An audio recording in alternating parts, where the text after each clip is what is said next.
Join us as we explore the incredible scale and precision required for modern shipbuilding.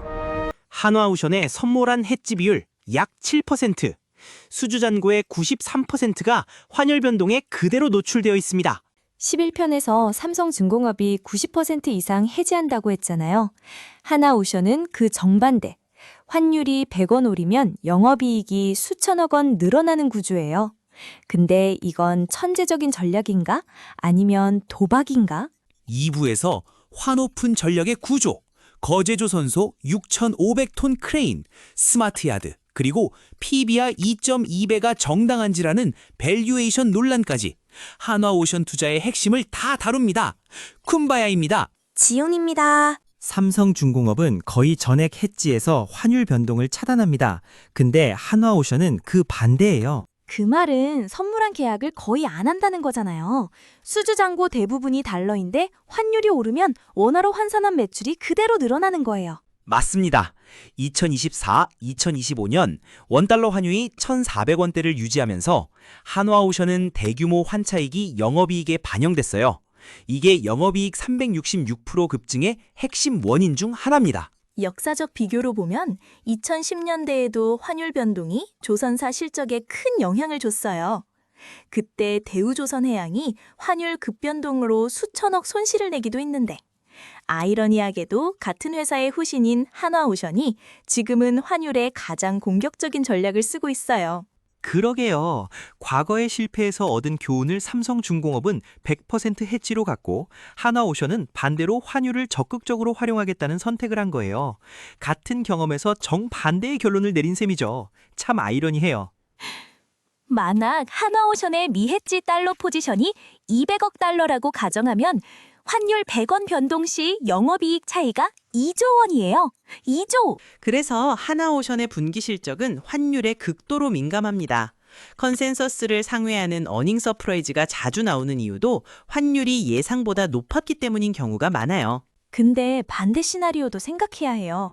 환율이 1,400원에서 1,200원으로 떨어지면 삼성중공업은 멀쩡한데 한화오션은 수천억 환차손이 터질 수 있잖아요. 맞아요. 이게 공격적 환 전략의 대가예요. 고환율일 때는 3사 중 가장 많이 벌지만 환율이 꺾이면 가장 큰 타격을 받습니다. 그래서 하나오션에 투자하려면 환율 전망이 필수예요. 달러 강세가 지속될 거라고 보면 하나오션이 유리하고 환율 하락을 우려하면 삼성중공업이 안전한 선택이에요. 이전 시간에 충분히 설명했으니 이제는 다들 잘 아실 거예요. 자, 그럼 여기서 한 가지 궁금증이 생기죠? 한화오션이 왜 이렇게 환오픈을 고수하는 걸까? 리스크가 큰 걸 모를 리 없잖아요. 과거 대우조선 시절의 경험도 있는데. 혹시 이거 뭘 노리고 하는 의도적인 거예요? 고환율 시기에 최대한 이익을 뽑아서 필리조선소 투자 같은 대규모 투자에 쓰려는 건 아닌가요? 네, 현재는 그게 가장 유력한 해석이에요. 한화오션은 지금 미국 진출, 설비 확충, 방산 확대에 막대한 자금이 필요한 시점이에요. 환오픈으로 추가 이익을 확보하면 이 투자 여력이 생기는 거죠. 공격적 투자를 위한 공격적 재무 전략인 셈이에요. 시청자분들은 이렇게 이해하시면 될 것 같아요. 삼성중공업은 벌어놓은 돈을 지키는 전략, 하나오션은 더 벌어서 더 투자하는 전략. 둘 다 합리적이지만 방향이 다른 거예요. 자, 이번엔 설비 이야기도 해볼게요. 한화오션의 생산 기지는 거제조선소입니다. 도크 3기를 보유하고 있고 여기에 최근 대규모 투자가 이루어졌어요. 11편에서 삼성중공업도 거제의 도크 3기라고 했잖아요. 같은 거제도에 삼성과 한화가 나란히 있는 거예요. 재미있는 건 두 회사의 거제조선소가 차로 20분 거리밖에 안 된다는 거예요. 그렇죠. 그래서 거제도가 한국조선업의 심장인 셈이죠. 두 회사 합쳐서 도크 6기가 거제 하나에 있으니까요. 그리고 한화오션이 여기에 6,500톤급 골리앗 크레인을 신설했어요. 이전에 크레인 용량이 곧 생산 능력이라고 했잖아요. 블럭을 크게 만들어서 한 번에 올릴 수 있으면 그만큼 도크 점유 시간이 줄어들고 또 그만큼 더 많은 배를 만들 수 있는 거예요. 여기에 한화오션은 총 6천억 원 규모의 설비 투자 계획도 진행 중이에요. 여기에는 도크 확충, 자동화 설비 도입, 스마트 야드 구축까지 포함됩니다. 그리고 HD 현대가 해외 기지로 생산 능력을 확장한다면 한화오션은 기존 거제 야드를 고도화해서 같은 공간에서 더 많이, 더 빠르게 만드는 전략이네요. 그리고 스마트야드 자동화율을 70%까지 끌어올리겠다는 목표도 있어요. 현재 한국 조선소의 평균 자동화율이 30% 수준이니까 70%면 세계 최고 수준입니다. 와우, 70%는 꽤 야심찬 목표인데요. 근데 7편에서 배운 인력 부족 문제를 생각하면 자동화는 선택이 아니라 필수라고 하셨잖아요. 사람을 못 구하면 로봇이 대신해야 하니까요. 한화오션 도크 자동화의 구체적인 내용을 보면 AI 용접 로봇, 자율주행 운반 장비, 디지털 트윈 기반 공정관리가 핵심이에요. 특히 용접은 조선에서 가장 인력 의존도가 높은 공정인데 여기에 로봇을 투입하면 숙련공 은퇴 리스크를 완화할 수 있어요. 재미있는 건 3사의 스마트여드 접근 방식이 다 달라요. 10편에서 HD현대는 FOS 프로젝트로 현장 하드웨어 중심, 11편에서 삼성중공업은 SEDP로 설계 소프트웨어 중심, 한화오션은 자동화율 70%라는 수치 목표 중심. 3사가 같은 문제를 다른 각도에서 풀고 있어요. 또한 한 가지 더. 거제 조선소의 위치 자체가 강점이에요. 거제도는 남해안에 위치해서 수심이 깊고 대형 선박의 진수와 안벽 의장에 최적의 조건을 갖추고 있어요. 반면에 거제 단일 사업장이라는 건 리스크이기도 해요. 태풍이나 자연재해, 혹시라도 특정 사업장에 노사 분쟁이 발생하면 전체 생산이 멈출 수 있잖아요. 반면 HD현대는 울산, 영암, 그리고 해외로 분산되어 있는 것과 대비되는 부분이에요. 자, 밸류에이션 분석도 해볼 계획인데 그 전에 한화오션만의 고유한 성장 스토리를 먼저 정리해 볼게요. 10편 HD는 규모와 합병 시너지, 11편 삼성은 FLNG 독점이었잖아요. 한화오션만의 키워드는 뭐예요? 세 가지입니다. 첫째, 잠수함 독점. 한국에서 잠수함을 만들 수 있는 것은 한화오션뿐이에요. 국내 해군 수요는 무조건 한화오션에 옵니다. 그리고 캐나다 60조 원, 인도네시아, 폴란드 등 수출 파이프라인까지. 아니, 그전부터 궁금했던 건데 왜 한화오션의 도크에서만 잠수함을 만들 수 있다는 거죠?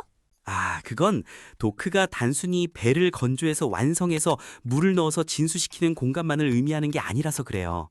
잠수함은 상선들이랑 다르게 특수한 외형과 내부 무장, 실내 탑재장 등 특수한 시설들이 많아요. 거제도 도크에 이런 부가 시설들이 같이 있어요. 여기에 수중 무기 체계용 소자나 시험 시설 등의 생태계가 이 도크 주변에 있고 잠수함 건조에 숙련된 인력들의 경험도 중요한 요소고요. 이런 자산들은 쉽게 얻을 수 있는 자산이 아니죠. 오, 잘 이해했어요. 그럼 두 번째는 제가 말해볼게요. 둘째는 필리조선소 미국 진출이죠. 일부에서 상세히 다뤘는데요. 네, 맞아요. 한화오션은 미국 본토 조선소 보유라는 엄청난 메리트가 있죠. 앞서 말했었죠. 미국에는 존스법이라는 보호무역주의 법안이 있어서 미군함은 아무나 손댈 수 없는 시장이라는 거. 근데 한화오션이 미 해군 MRO에 접근할 수 있는 유일한 조선소가 된 거예요. 7조 원 투자의 실행이 관건이지만 성공적인 안착 시 TAM, 즉 총 가용 시장 규모 자체가 바뀌는 게임 체인저가 될 거예요. 자, 세 번째도 제가 말해볼까요? 셋째는 환오픈 레버리지? 네, 바로 그렇습니다. 환오픈 레버리지예요. 고환율 시기에 3사 중 가장 큰 이익 탄력성을 보여줍니다. 2024-2025년에 이미 증명됐고요. 그리고 일부 마지막에 다룬 해상풍력까지 합하면 사실상 4가지 성장축이 되겠네요. 오, 정확합니다. 캐시카우인 상선 플러스, 방산의 핵심인 잠수함 플러스, 새로운 시장인 미국 MRO 시장 플러스, 미래 먹거리인 해상 풍력. 이렇게 네 축이 동시에 성장하면 지금의 매출 12조가 2030년에는 20조를 넘을 수 있다는 시나리오도 나와요. 이 4가지를 HD현대, 삼성중공업과 비교하면 완전히 다른 DNA예요. HD는 모든 배를 다 만드는 규모의 왕, 삼성은 고난도 기술을 독점하는 장인, 한화는 방산과 환율로 이익 공략에 적극적인 공격수. 같은 조선업인데 성격이 이렇게 다를 수가 있나요? 그리고 한 가지만 더 집중적으로 다시 볼게요. 한화오션은 한화그룹 내에서 해상풍력 EPC 사업의 중심 역할도 하고 있어요. 8편에서 해상풍력을 이미 다뤘잖아요. 풍력 터빈을 바다에 설치하려면 하부 구조물이 필요하잖아요. 이걸 만드는 게 조선소의 기술로 가능한 거고. 하나솔루션의 에너지 사업, 하나시스템의 ICT 역량, 그리고 하나오션의 해양 구조물 건조 능력이 합쳐지면 해상풍력 프로젝트를 기획부터 시공까지 그룹 내에서 완결할 수 있어요. 아, 왜 2번 강조해서 말씀하시는지 알겠어요. 만일 이 EPC 사업이 정상 궤도 오르면 이건 향후 5년, 10년 후에 회사의 주력 사업이 될 수도 있다는 거잖아요. 물론 당장은 방산과 상선이 메인이지만 해상풍력 시장이 본격화되면 다른 사업의 매출 규모와 비슷할 만큼 커진다는 거잖아요. 네, 역시 지용님, 눈치가 빨라요. 자, 이제 하나오션의 사업 구조를 한눈에 정리해 볼게요. 매출 기준으로 상선, 즉 LNG 플러스 VLCC 플러스 컨테이너의 비중이 약 85%, 잠수함 플러스 수상함의 방산 비중이 약 10에서 15%, 그리고 해상풍력은 아직 초기예요.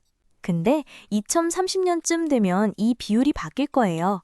방산이 20에서 25%까지 올라가고 해상풍력이 5에서 10%를 차지하면 상선 의존도가 낮아지면서 사이클 방어력이 강해져요. 맞아요. 어찌 보면 이게 하나오션이 PBR 2.2배를 받는 근본 이유예요. 지금의 실적이 아니라 미래의 사업 믹스 변화에 대한 기대치가 반영된 거죠. 시청자분들, 하나오션의 PBR을 볼 때 지금 비싼가가 아니라 3년 후에도 비싼가를 생각해 보세요. 방산 플러스 미국 플러스 해상풍력이 계획대로 커지면 지금의 2.2배도 싸 보일 수 있어요. 그럼 말이 나온 김에 가장 논쟁적인 질문이죠. 하나오션의 PBR 2.2배, 3사 중 가장 높습니다. 근데 이게 정당한 건지? 10편에서 HD현대가 1.2에서 1.4배, 11편에서 삼성중공업이 1.8배였잖아요. 한화오션은 2.2배. 한화오션만 밸류에이션 수준이 높을 이유가 뭐죠? 매출이 가장 큰 것도 아니고 수주잔고가 가장 많은 것도 아닌데? PBR 2.2배를 정당화하는 논거가 4가지 있어요. 첫째, 방산 프리미엄. 시장은 한화오션을 순수 조선주가 아니라 방산 성정주로 봅니다. 방산주는 전통적으로 높은 PER과 PBR을 부여받아요. 하나 에어로스페이스 같은 방산주가 PBR 5.0배 이상인 걸 생각하면 하나오션의 2.2배는 아직 방산 프리미엄이 덜 반영된 거라고 볼 수도 있겠네요. 방산 비중이 10%에서 25%로 올라가면 PBR도 같이 올라갈 수 있고. 둘째, 미국 시장 진출. 필리조선소를 통한 미 해군 MRO 시장 진입은 TAM 자체를 바꿔요. 한국 내수 시장이 아니라 세계 최대 방산 시장인 미국에 직접 접근하는 거니까요. 미국 국방비가 2025년 연간 900조 원이에요. 그중 미 해군 국방 예산만 353조 원 규모예요.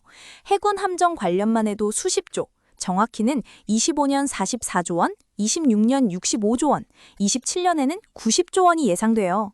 한화오션이 이 시장의 1%만 가져와도 수조 원이에요. 셋째, 환율 레버리지. 환 오픈 전략은 고환율 시기에 영업이익을 극대화해요.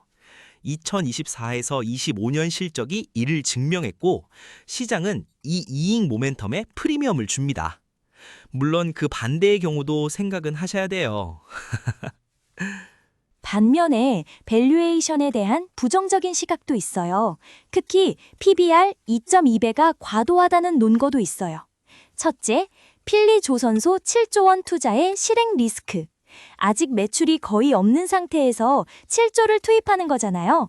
미국 내 고용 문제, 노조 관리, 규제 대응까지 사업 실행에 우려되는 변수가 많아요. 둘째, 환율이 꺾이면 이익이 급감합니다. 환오픈의 양날의 검. 환율이 1,400원에서 1,200원으로 가면 수천억 원의 이익이 사라질 수 있어요. 앞에서도 환오픈 프리미엄은 디스카운트가 될 수도 있다고 했었죠? 셋째, 제가 맞춰볼게요. 셋째, 캐나다 잠수함 같은 대형 방산수주에 실패하면 성장 스토리가 허상이 될 수도 있어요. 시장은 기대를 먹고 주가를 올렸는데 기대가 현실이 되지 않으면 주가의 프리미엄이 거품처럼 사라지는 거죠. 네, 딩동댕입니다. 계속 이어서 할게요. 넷째, 방산은 정부 예산에 의존하기 때문에 정권 교체나 외교 변화에 영향을 받아요. 트럼프 정부의 MASGA가 다음 정부에서도 이어질지는 미지수고요. 결론적으로 한화오션에 투자하는 건 방산 성장 플러스 미국 시장, 그리고 환율 레버리지에 베팅하는 거예요.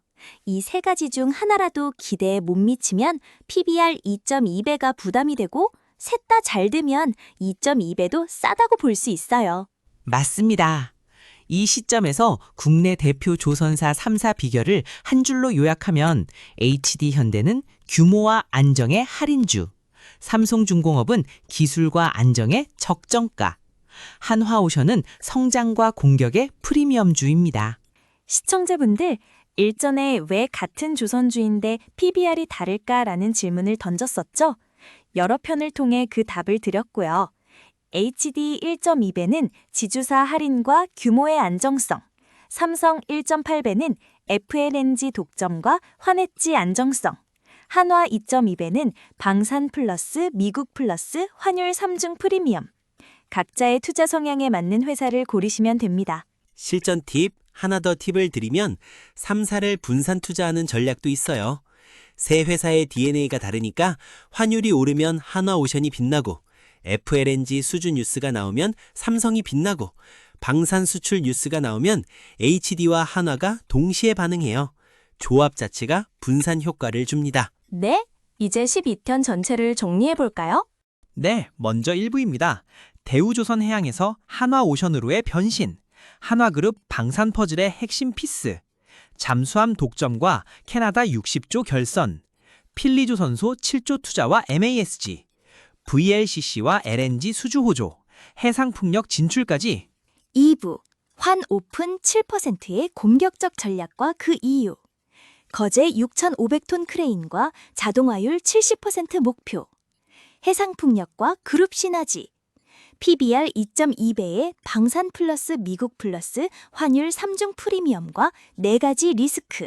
한화오션은 방산 DNA로 무장한 가장 공격적인 조선소입니다. 자, 이걸로 빅3 간의 차이점 비교가 완성됐어요. HD현대, 규모의 왕, 세계 최대 조선그룹, 3층 지배구조, 합병 시너지, 엔진 세계 1위, 방산 10주 로드맵, PBR 1.2에서 1.4배의 지주사 할인, 안정적 대형주. 삼성중공업, 기술의 장인, FLNG 80% 독점, 100% 환해지, SEDP 플랫폼, PBR 1.8배, 보수적이면서 성장 잠재력이 있는 기술 집약주. 한화오션, 성장의 전사, 잠수함 독점, 미국 필리조선소, 환 오픈 레버리지, 해상풍력, PBR 2.2배, 3사 중 가장 높은 변동성과 성장성. 새 회사의 DNA가 다르고 투자의 성격이 다릅니다. 환율이 궁금하면 한화오션 뉴스를 보고, FLNG 수주가 궁금하면 삼성중공업을 보고, 합병 시너지가 궁금하면 HD현대를 보세요. 그리고 새 회사를 분산 투자하면 조선업 호황 전체에 베팅하는 인덱스 효과를 얻을 수 있어요. 조선소 3사를 다 봤으니 이제 배의 심장으로 갑니다. 엔진 3사. 하나엔진은 DF 엔진 비중 85%로 친환경 전환의 최대 수혜주. HD 현대 마린 엔진은 쇼티지로 영업이익 2배 전망. 그리고 중국이 배를 만들수록 한국 엔진이 팔린다는 구조의 비밀. 13편에서 조선업의 퀄컴을 해부합니다. 그리고 잊지 마세요. 구독, 좋아요, 알림 설정 꾹이요. 저희는 다음 시간에 봐요. 안녕.